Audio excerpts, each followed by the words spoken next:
La concurrence sur le marché de l'emploi est rude et si vous n'avez pas d'expérience, vous pouvez déjà vous considérer boiteux dans une course qui regroupe les meilleurs sprinteurs professionnels du monde. Dans cette vidéo, je vais vous montrer exactement comment faire, comment forcer un recruteur à vous prendre même si vous n'avez pas d'expérience.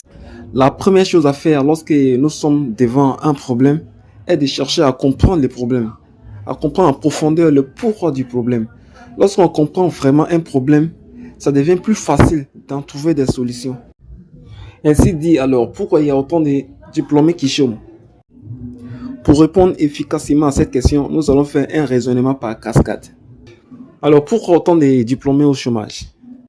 L'une des choses à savoir et que vous savez sûrement déjà est qu'une fois diplômé se présente à nous deux choix de carrière, soit l'entrepreneuriat, soit les salariats. Et lorsqu'on se pense sur le salariat, on verra que soit on peut intégrer la fonction publique, soit on va au privé.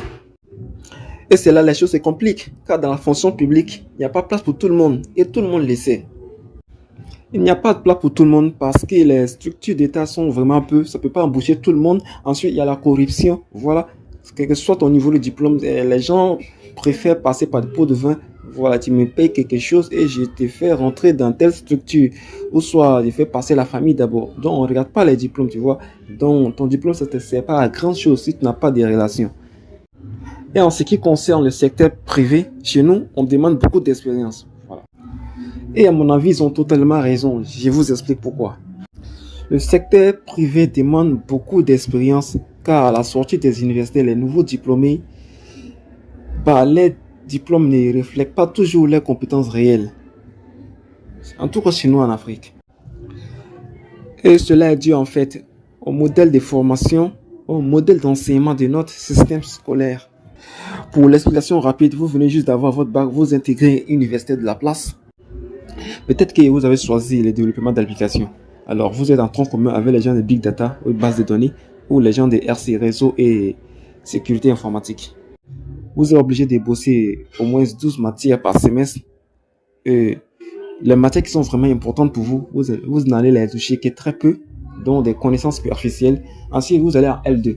En L2, c'est le même schéma. Vous êtes en tronc commun parfois. Généralement, vous êtes en tronc commun. D'accord? Donc, tout ce que vous avez fait, vous avez des connaissances superficielles sur le langage que vous avez vu en première année.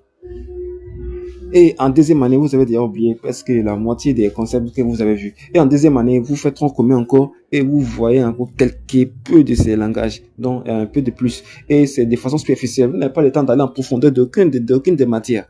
Et en troisième année, c'est la même chose. Vous n'avez pas le temps d'aller en profondeur des matières. Et vous avez votre licence. En fait, vous avez bossé pour avoir des bonnes notes. Donc, vous avez validé tout. Mais vous n'avez pas de connaissances réelles. Vous vous rendez compte même, vous pouvez. Et c'est généralement en troisième année que vous allez vous rendre compte que vous avez bossé pour des notes, pour avoir des bonnes notes et valider son année. Donc, vous avez validé toutes vos années et vous avez votre diplôme et vous n'avez que des connaissances superficielles sur votre domaine. Alors, la chose à faire, vous allez essayer d'aller en master pour ceux qui ont le moyen. Voilà, un master et d'essayer de se perfectionner, de se réveiller. Et généralement, la même chose se répète en master. Et les entreprises privées le savent. Ça fait que plusieurs diplômés de nos structures de formation n'ont pas toujours des compétences réelles. Et les entreprises le savent très bien. Alors, elles évitent d'embaucher des personnes qui vont peut-être faire baisser leurs performances. Alors, si vous avez compris le pourquoi du chômage chez certains diplômés, je vais vous présenter maintenant quelques solutions que vous devez absolument considérer. La première solution consiste à chercher les profils les plus recherchés par les recruteurs. Je vais dire, sur les sites diplômés en développement d'applications, il existe plusieurs types de développeurs d'applications, plusieurs types de langages. Et peut-être les langages qui sont au top actuellement, on a JavaScript, on a Python, on a React et React Native. Donc, je vais peut-être aller sur Google et chercher des offres d'emploi et regarder les profils les plus recherchés par les recruteurs. Peut-être c'est ceux qui disent, peut-être ce sont les développeurs Python, peut-être ce sont les développeurs en C#, en JavaScript. Donc, si je vois les profils, si je n'ai pas ces qualités-là, ce que je vais faire, c'est que je vais commencer à me former pour avoir ces profils. Une fois que j'obtiens ces profils, c'est sûr que les probabilités d'embauche vont augmenter, vont exploser. Ils seront plus recherchés.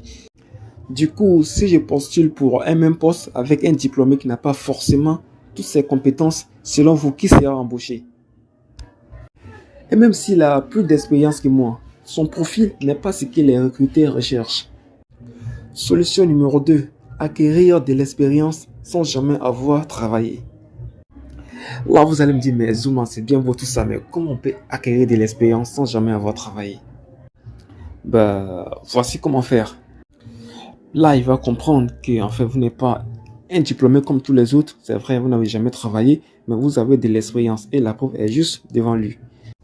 Pour ceux qui sont dans les domaines expérimentables, je vais dire, là, on peut pratiquer sans forcément être dans les cadres d'une entreprise telle que l'électronique. Bon, on peut acheter les matériels qu'il faut et faire des émetteurs, des talkie-walkie à la maison, ou bien ceux qui sont en développement d'applications en mécanique. Développement d'applications, on peut développer des sites web, des applications web, on peut développer des jeux ou bien des applications mobiles.